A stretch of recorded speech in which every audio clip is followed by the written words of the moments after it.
Bueno, buenas noches a todos. Me llamo Guillermo, soy psicólogo deportivo. Me gusta ver que tenemos deportistas jóvenes, tenemos familias, tenemos deportistas y entrenadores profesionales también en su ámbito y también tenemos a competidores adultos. La idea de realizar esta ponencia esta noche a través de la Diputación de Almería es aprovechar esta Semana Europea del Deporte para poder presentaros un manual que se hizo durante el año pasado sobre iniciación de la psicología deportiva aplicado a técnicos deportivos, pero que también es aplicable a deportistas jóvenes, a deportistas adultos, a competidores profesionales y en este caso a nuestras familias. ¿De acuerdo? Entonces la idea de esta primera presentación es poder enseñaros ese manual que tenéis acceso totalmente libre, gratuito y cuando queráis a través del portal de Diputación de pidalalmería.es y que a continuación la idea de esta presentación vamos a intentar que no se extienda demasiado porque es un manual un poquito extenso y en definitiva poder enseñar un poco qué podéis indagar en ese manual y que hoy podamos conocer ciertas pinceladas sobre cómo funciona esto de la psicología deportiva y en definitiva cómo podemos utilizarla de cara a ayudar especialmente a nuestros jóvenes deportistas. ¿De acuerdo? Entonces lo que nos gustaría enseñaros es que en este dossier encontraríamos un maquetado interactivo que, por ejemplo, desde cualquier dispositivo móvil, una tablet, un ordenador, podríais indagar, ¿de acuerdo? Sería muy intuitivo y que a medida que fuera avanzando en esa unidad didáctica podríamos encontrar una primera parte de presentación e introducción, el por qué y el para qué se desarrolló y se llevó a cabo esta unidad didáctica. En definitiva, lo que se quiere construir desde la Diputación de Deportes de Almería es que el vehículo del propio deporte no solo permita que los deportistas progresen y mejoren en su modalidad deportiva independientemente de la que sea, sino también construir una mayor educación en valores, en civismo y formar a estudiantes y a personas. Es uno de los pilares principales de este manual.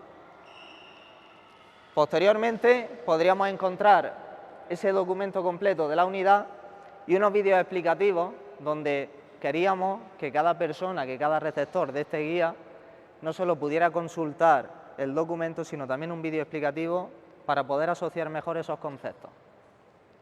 Esto es un poquito lo que podríamos ir viendo, ¿no? Ese manual por capítulo y en definitiva nos vamos a adentrar ahora en qué podemos encontrar en ese manual y cómo podemos aprovechar la sesión de esta noche para conocerlo un poquito en mayor profundidad. ¿De acuerdo? En este primer capítulo podríamos ver una introducción a la psicología deportiva y el concepto principal sobre el que desarrollamos este manual, como es la formación integral, que a continuación hablaremos de ello. Por ejemplo, ¿cómo es tu nombre, campeón? Ángel. ¿Qué es para ti la psicología deportiva? ¿Qué me dirías, campeón? ¿De la psicología deportiva? No tenemos ni idea. Y por ejemplo, nuestra familiar de atrás, ¿cómo es su nombre? Yo, Loli. Loli. ¿Qué es para usted la psicología deportiva? Pienso que es una cosa que tienes que ir,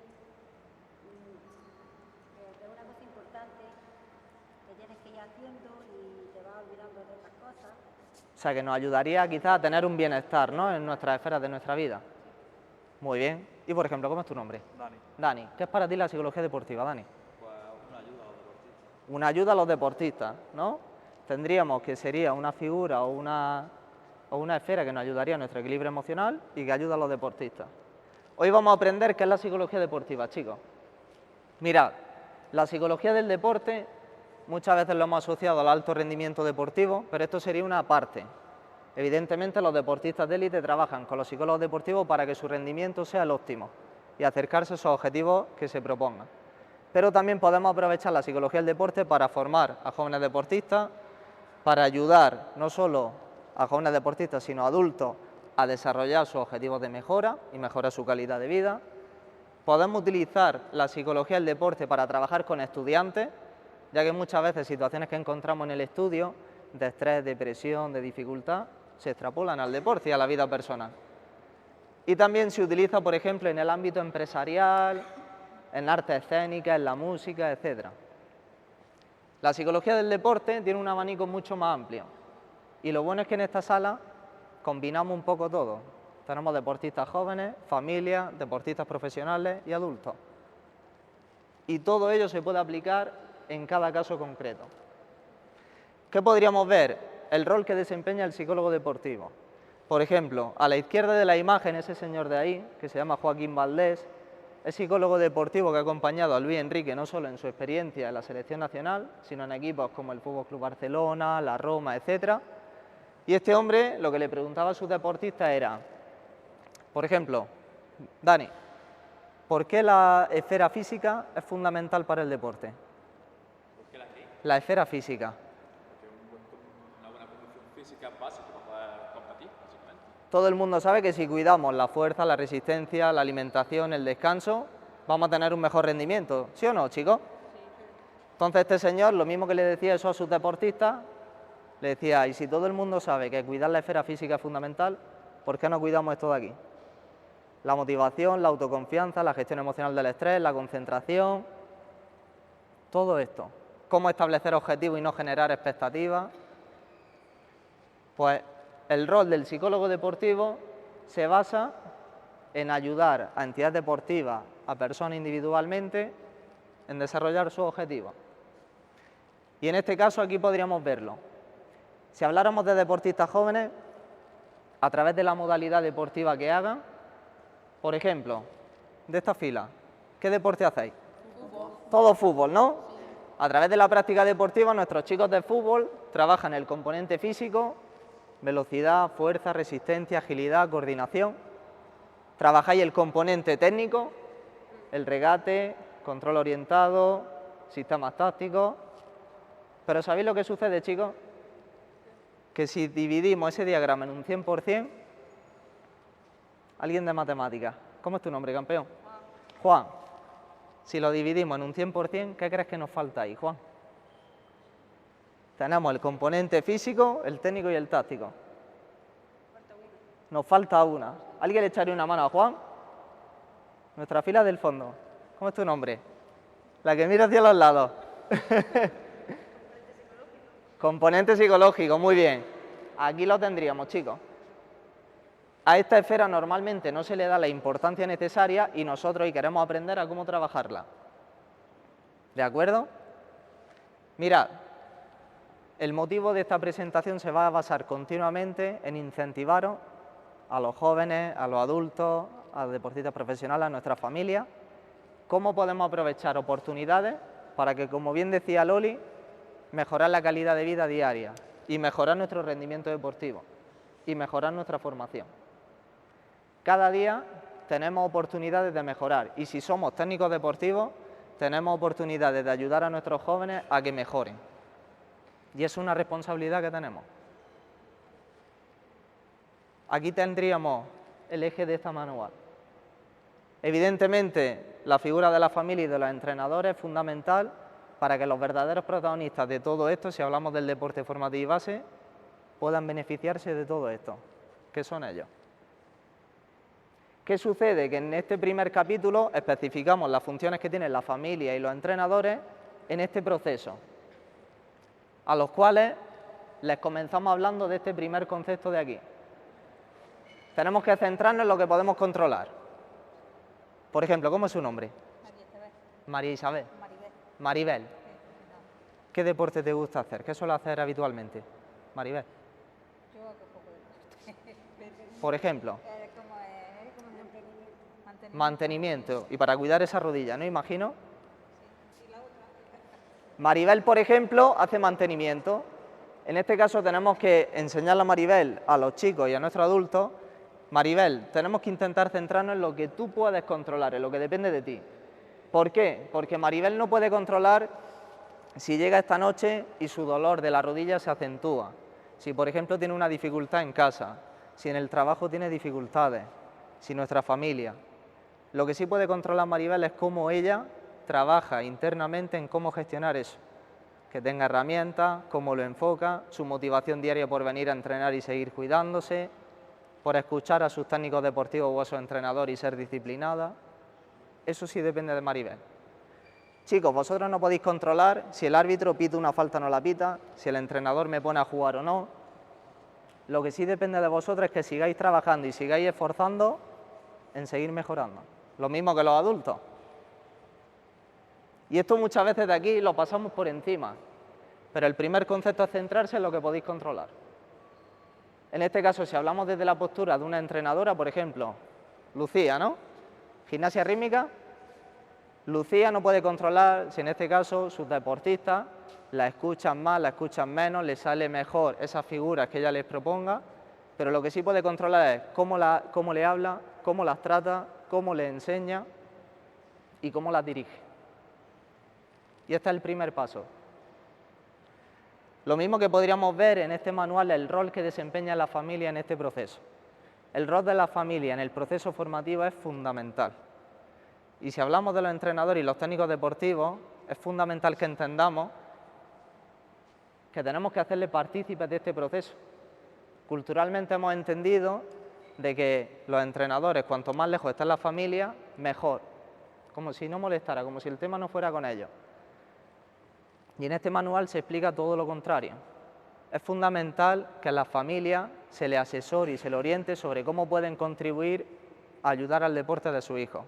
Cómo apoyarles, cómo asesorarles, cómo animarles, por ejemplo, desde la grada. Y aquí es fundamental que haya una comunicación eficaz entre los técnicos deportivos y la familia. Porque si no la hay, estaríamos dañando muy perjudicialmente a nuestro menor. Y en este caso se especifica ese rol fundamental que desempeña. Lo mismo que los técnicos deportivos. Aquí se dan ciertas pinceladas de cómo los entrenadores podemos seguir aprovechando oportunidades sobre cómo contribuir a su mejora.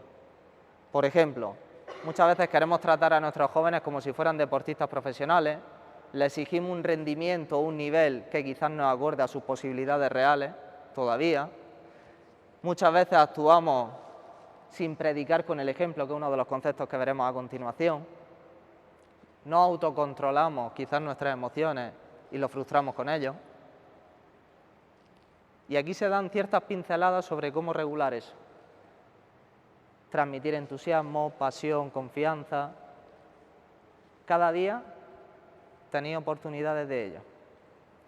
Y este primer capítulo básicamente va desarrollando toda esta serie de contenidos, el cual se resume en esto. Luego lo enlazaremos, pero claro, si yo como entrenador o técnico deportivo quiero promover que mis chicos sean respetuosos con el rival, con el árbitro o entre ellos mismos, que actúen con compañerismo, etcétera, etcétera, si yo soy el primero que no lo hago, ¿cómo luego pretendo exigirle a que lo sea? Si yo soy el primero que exijo puntualidad a mis jugadores para que lleguen a tiempo a la hora de la citación del entreno y yo llego 10 minutos tarde, por ejemplo, ¿cómo es su nombre? ¿Perdona? Loreto. Loreto, ¿piensas que sería un buen ejemplo para mis deportistas o no? Si llego 10 minutos tarde. No, claro. Hay que decir si acaso 10 minutos antes. 10 minutos antes, así, ¿eh? Pues esto es fundamental. Y para ello las familias y los entrenadores tenemos que predicar con el ejemplo. ¿Qué es lo que veríamos aquí? Si conseguimos que las familias, desde su papel, lo que ellos pueden controlar desde familia, hagan un buen trabajo y los entrenadores también, estaremos contribuyendo no solo al rendimiento deportivo, sino académico y personal de los jóvenes. Vamos a hacer también que perfeccionen y que mejoren al máximo posible en todas las esferas. Vamos a prevenir también dificultades a nivel de problemas emocionales o psicopatológicos en un futuro. Y vamos a construir en ellos un concepto que veremos a continuación, como es su fortaleza mental, para que estén lo más preparados posible, no solo a lo que se encuentran a día de hoy, sino de cara al futuro, tanto dentro de una pista como fuera de ella.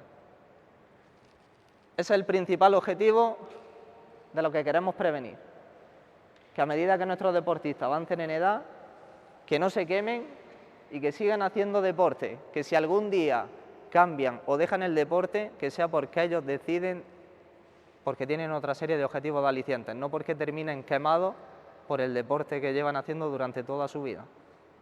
Y desgraciadamente esto pasa. Esto es uno de nuestros objetivos y desde la Diputación de Deportes de Almería se quiere promover esto. Este concepto de aquí. Tenemos que inculcarle a nuestros jóvenes este concepto de la formación integral. Por ejemplo, ¿cómo es tu nombre, campeón? Maggi. A ver, Maggi. ¿Mali? Maggi. Maggi. Maggi, si yo te digo que si, por ejemplo, tú te esfuerzas en una asignatura como matemática, ¿vas a mejorar como jugador de fútbol? ¿Me crees o no? No, ¿no?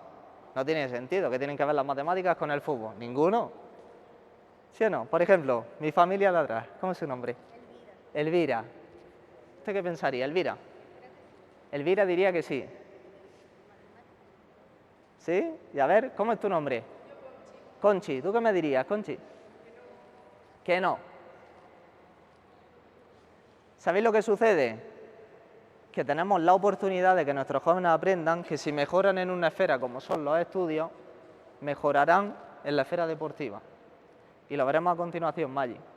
Te adelanto que si, por ejemplo, tú te esfuerzas en una asignatura como, por ejemplo, matemáticas, ya de por sí mejorarás tu capacidad cognitiva de atención y concentración, va a tener una mejor capacidad visoespacial para entender situaciones del juego, y cuando tu entrenador te proponga un nuevo sistema de juego o una nueva habilidad técnica, te vas a enterar de lo que te está pidiendo. ¿No te suena a esos compañeros que cuando el entrenador habla no nos enteramos ni de lo que ha dicho? ¿Sí o no? Pues trabajar a nivel cognitivo te hace mejorar a nivel deportivo. Y en cambio, si yo mejoro a nivel de valor, a nivel personal, mejoraré en todo lo demás. Porque, por ejemplo, ¿cómo es su nombre? Sí, María Angustia. ¿Usted piensa que si yo, por ejemplo, cuando vengo esta noche aquí, tengo un problema con mi pareja antes de hacer esta presentación, cree que me puede afectar a la hora de mi rendimiento en el trabajo o en esta presentación? Así es. ¿Qué pensaríais, chicos? Si yo tengo una dificultad en mi esfera familiar o personal, tengo que hacer un sobreesfuerzo, me puede dañar en mi esfera deportiva o académica. O si me tengo que coger los apuntes de geografía, María Angustia, ¿cree que estaría concentrado para ponerme a estudiar geografía o me costaría concentrarme? Estaría que... Y si no, como dice Maribel, lo dejaré para otro día, ¿no? Claro, esto sucede así, chicos. Este concepto de la formación integral es fundamental. Por eso tenéis que entender que cuando mejoramos en una cosa, mejoraremos en todo lo demás, pero si empeoramos en una cosa, empeoraremos en todo lo demás. Esto funciona así. Y los técnicos deportivos tenemos la oportunidad de fomentar eso en nuestros jóvenes y de la postura de una familia también. Y en los adultos esto también funciona así. Por ejemplo, ¿cómo es su nombre? ¿Un poquito más fuerte? ¿Pepa? Pepa, claro, si yo tengo una dificultad en mi trabajo o en mi esfera personal, todo ello luego me drena todo lo demás, ¿sí o no, Pepa? Si usted tiene una dificultad en casa, ¿cree que luego para estar atenta o concentrada en esta charla estaría al 100% o le costaría? No, ¿no? O quizá el deporte de venir aquí a este pabellón a hacer una actividad dirigida le ayuda a desconectar de quizá esa situación, ¿no? Todo va relacionado, tanto para jóvenes como adultos. Y este primer capítulo trataría sobre eso. Especificaría cómo trabajamos los psicólogos del deporte, cuál es el rol de la familia y de los entrenadores en este proceso a la hora de trabajar este concepto que es el principal del manual, la formación integral, que no solo se aplica para los jóvenes, sino que es muy aplicable para los adultos, tanto para el deporte formativo base, deporte amateur y deporte profesional.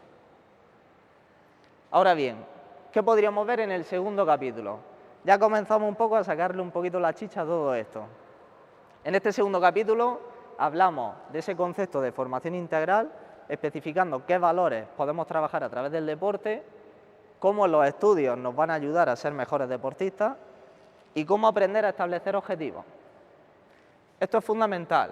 Mirad, a través del deporte tenemos la oportunidad, que va a ser muy reiterado esto, de desarrollar esa serie de valores.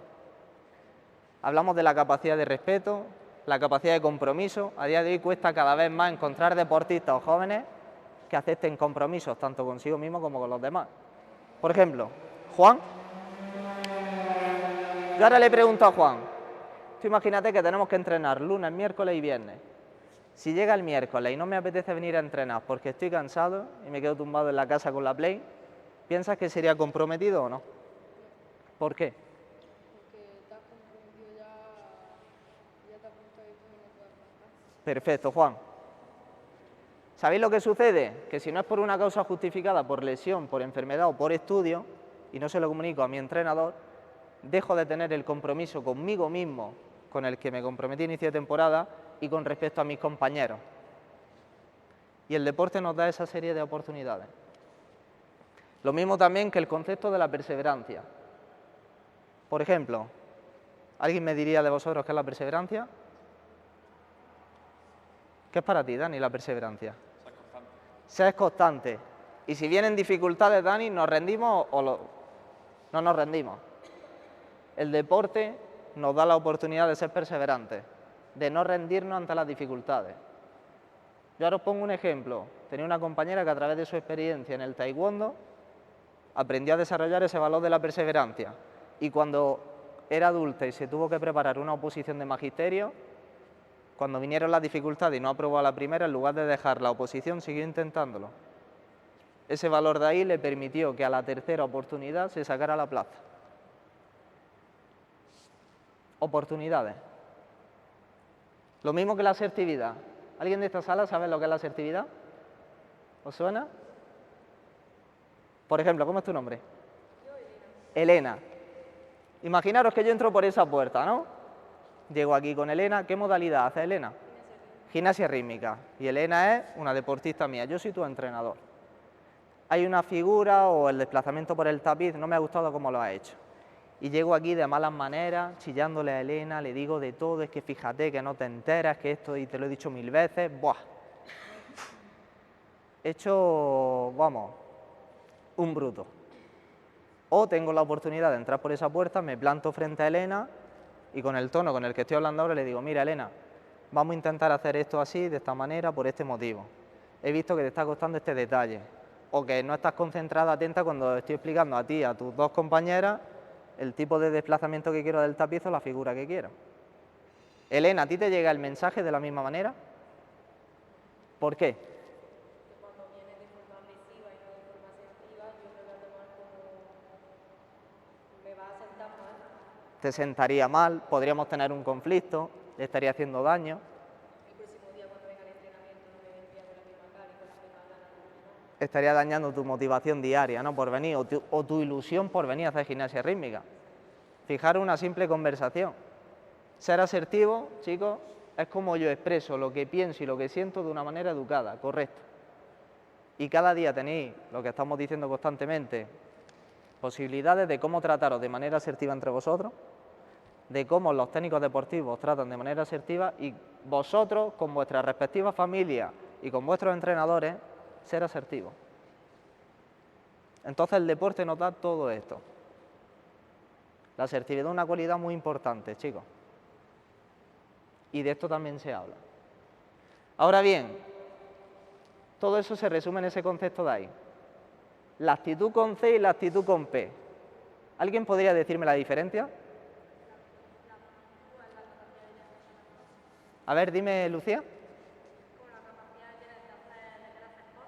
¿Eso qué sería, con C o con P? Con C. Con P. Capacidad de hacer las cosas, ¿no? Ahora nos liamos un poco. Por ejemplo, ¿cómo es tu nombre? Desde la camiseta de Bolton. Ayub. ¿Qué es para ti, actitud con C o con P? ¿Cuál es la diferencia? ¿Qué me diría? Complicado, ¿eh? Por ejemplo, ¿cómo era tu nombre? Fernando. ¿Qué es para ti? ¿Actitud con C o con P? Sería aptitud, tu cualidad. Es lioso, ¿eh? El concepto, ¿eh? Mirad, chicos, esto es muy importante. Actitud con C es lo que hemos visto antes de los valores. Capacidad de compromiso, de esfuerzo, de perseverancia, de trabajo en equipo, de compañerismo. Y la aptitud con P son vuestras cualidades. Vuestra técnica, la táctica, la fuerza, la velocidad, vuestra elasticidad. ¿Sabéis lo que pasa, yo? Y lo que pasa, chicos, que por mucho talento que tengáis, si no trabajamos con actitud con C, no mejoraremos.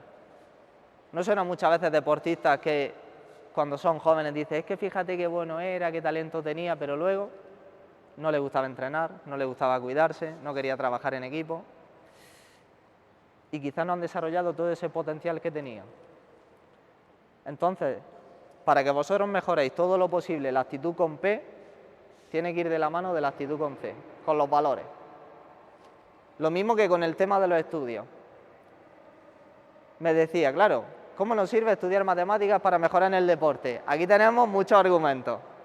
Uno de ellos, el estudio nos da conocimiento y experiencia para ser una persona más culta y mejor preparada.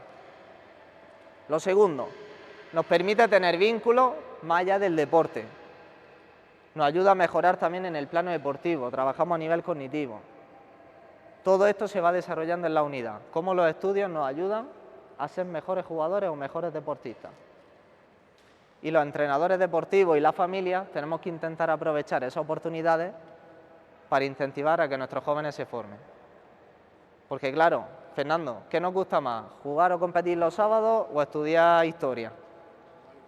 ¿Sí o no? ¿A que nos gusta más competir los sábados? Pero claro, estudiar historia no es menos importante que competir los sábados. ¿Qué tenemos que intentar? Reforzar una actividad que no suele gustar tanto como es estudiar historia para que nuestros chicos se esfuercen y que tengan el premio de competir los sábados. Es un poco lo que tenemos que intentar incentivar. De todo esto hablaríamos. Lo mismo que veríamos conceptos como el perfeccionismo y el conformismo. El ser perfeccionista, ¿pensáis que es bueno o negativo? Negativo. ¿Negativo por qué? Porque te crees perfecto. Porque te crees perfecto. Por ejemplo, Álvaro, ¿tú qué me dirías? ¿Que el perfeccionismo es bueno o es negativo?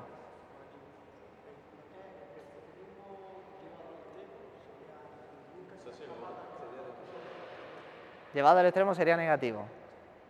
Por ejemplo, ¿cómo es su nombre? Rafa. ¿Usted qué me diría, Rafa? ¿Qué es bueno el perfeccionismo? El perfeccionismo controlado es favorable porque es lo que permite a los deportistas seguir dando el máximo esfuerzo para superarse y para mejorar. Ahora bien, como bien habéis dicho, cuando es incontrolado y esa autoexigencia es desmesurada y no la controlamos, nos hace daño. Lo mismo que ser conformista. Entonces nosotros de lo que se trata es intentar mejorar y superarnos cada día en lugar de entrar en esta barrera de aquí. También veríamos este concepto, la fortaleza mental. Este es un concepto que muchas veces da mucho juego, ¿no? Por ejemplo, Alfonso, ¿qué es para ti la fortaleza mental? Si estás mentalmente bien, en plan, dentro de la modalidad de deporte que hagas va a estar bien. Si estás mentalmente, no estás anímicamente bien, no va a rendir. ¿Y pensáis que la fortaleza es algo que se tiene o que se va construyendo? Que se va construyendo. Se va construyendo, ¿no? Funciona así. La fortaleza mental, chicos, es algo que se construye con las experiencias. Pero ¿sabéis lo que sucede? Que si no aprovechamos la experiencia para mejorar, es muy difícil que construyamos nuestra fortaleza mental. Y de eso es lo que se trata también, de construir a nuestros jóvenes que desarrollen esa cualidad de ahí. Y cuando somos adultos, trabajarlo. A continuación veremos cómo. ¿Qué más cosas podríamos ver en este segundo capítulo? Cómo establecer objetivos. En toda esta sala, todas las personas que estamos aquí tenemos objetivos en nuestra esfera deportiva, personal y laboral. Ahora bien, se trata de cómo aprender a establecer esos objetivos para desarrollarlos de una manera eficaz y que no nos hagan daño y que no sean perjudiciales. Se explica que podemos encontrar dos tipos de objetivos. Objetivos de resultado, por ejemplo, ¿cómo es tu nombre? El compañero de Ayu. Antonio, por ejemplo, ¿qué deporte haces? Fútbol. Dime para ti. ¿Sí? Antonio tiene el objetivo de resultado de marcar 10 goles a final de temporada. Ahora bien, ¿qué puede suceder aquí? Antonio tiene su objetivo. ¿Está bien marcado? Sí. Siempre y cuando veamos a continuación cómo está hecho. Antonio tiene ese objetivo. Ahora imaginaros que su objetivo son los 10 goles y van avanzando los partidos. Y Antonio no hace gol. Y cada vez faltan menos partidos, o quizás va jugando menos. Elvira, ¿tú qué piensas que le empezaría a pasar a Antonio? Se hundiría. Lucía, ¿tú qué me dirías?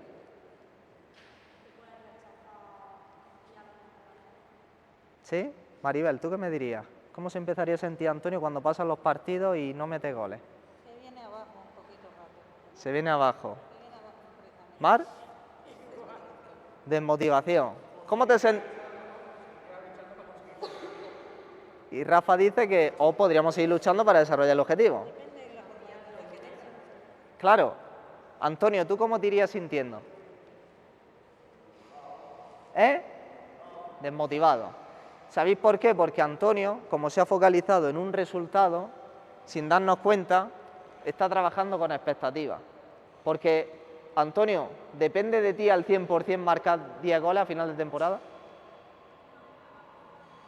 La primera diapositiva que hemos visto, él no puede controlar marcar 10 goles.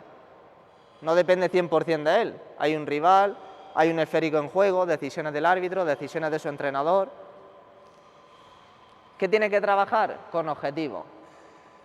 Y para eso tiene que combinar el objetivo de marcar 10 goles a final de temporada, que es algo que nadie en esta sala sabe, nadie lo sabe, pero lo que sí depende de Antonio es trabajar con objetivos de mejora. Es decir, si Antonio mejora su capacidad de resistencia, de velocidad, de fuerza, tu regate, tu finalización, tu capacidad de preparación, tienes más probabilidad de hacer más goles a final de temporada, ¿sí o no? Nadie nos garantiza marcar 10 goles, pero cuanto más te prepares, más probabilidad tienes de acercarte a eso.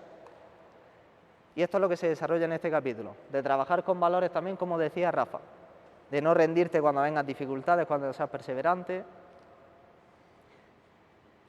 Lo que habla este capítulo es que si no combinamos los objetivos de mejora con objetivos de resultado, generaremos expectativas y eso a la mínima de cambio nos hará daño. ¿Por qué? Porque Antonio, si termina la temporada y ha marcado 7 goles, no ha llegado al objetivo, pero como mínimo ha mejorado y la balanza se equilibra. ¿Lo entendemos? Esto es lo que desarrolla este capítulo. Habla también de cómo plantear objetivos. Una de las condiciones para plantearlo es que sean realistas, porque claro, imaginaros que yo, en lugar de jugar de ala, soy cierre, no tengo una buena finalización, no tengo una buena llegada, y me propongo marcar 20 goles a final de temporada. Loli, ¿tú pensarías que sería un objetivo realista o no? Poco. ¿Tú qué me dirías, Alfonso? Claro, si no es un objetivo realista o alcanzable, pues muy difícil. ¿Cómo? Que es mejor que pienses en meter 5 goles y luego al final meter 7. Maribel propone dividir el objetivo final en objetivo intermedio. Estaría bien. Pensar menos y luego que sea menos resultado. Todo esto ayuda. Objetivos realistas, alcanzables, dividirlos en espacios más cortos. Es dimensionarlos, que estén claros, que estén definidos, porque muchas veces nos proponemos objetivos muy generales. ¿Cuál es el objetivo de la plantilla este año? Ganar. Ostras, pero vamos a concretarlo, ¿no? ¿Qué queremos a final de temporada? ¿En qué queremos mejorar? ¿Hacia dónde queremos ir?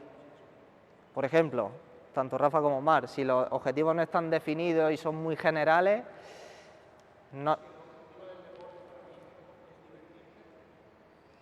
forma parte.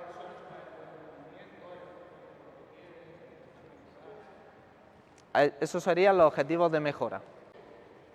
Fenómeno. Pero prioriza el objetivo de mejora al de resultado.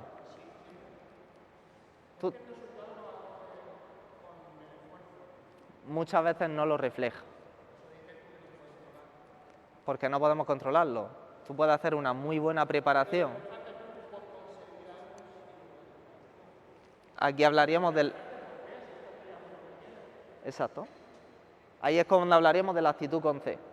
Tú te centras en lo que puedes controlar, tu esfuerzo, tu responsabilidad, tu trabajo. Es un poco lo que decimos, chicos. Centrarnos en mejorar en lo que os va a hacer acercaros a ese resultado. Proponeros eso. Esto es de lo que trataría este segundo capítulo. Cómo trabajar esos objetivos y cuadrándolos. Pero no solo para los jóvenes, para los adultos también. ¿Por qué? Porque si nos cegamos los objetivos de resultado, la decepción, la frustración, el cabreo, el enfado será más acentuado.